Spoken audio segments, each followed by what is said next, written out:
They called her a monster. But before the headlines, before the trials, she was just a girl no one wanted. This is the story of Aileen Wuornos, born into a world of violence, abandonment, and silence. Aileen's childhood was a nightmare. By the time she was a teenager, she had already learned a brutal lesson.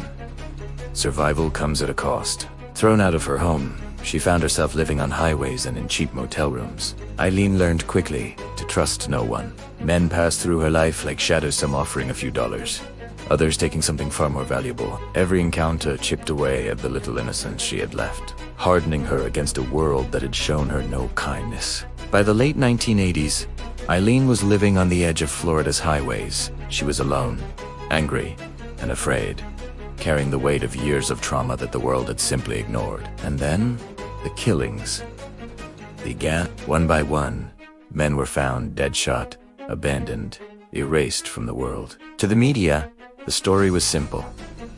A female serial killer, cold, ruthless, pure evil. But Aileen told a different story. She claimed it was also. She said she was fighting for her life, just like she always had, in a world that never once offered her protection. Whether that was the whole truth or a delusion, the raw fear in her eyes during interrogations was undeniable. As the trial unfolded, America was captivated. Some saw a monster who deserved no sympathy. Others saw a deeply broken woman who had finally, tragically, snapped. In 2002, Aileen Wuornos was executed by lethal injection. Her final words were calm, almost peaceful.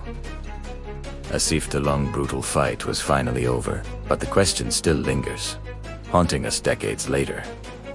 Was Aileen Wuornos born a killer, or was she created slowly, painfully by a lifetime of neglect, abuse, and a society that simply looked away? Because sometimes, the scariest stories aren't about the monsters themselves.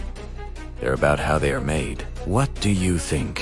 Let me know in the comments below, and don't forget to subscribe for more deep dives into the stories that shape our world.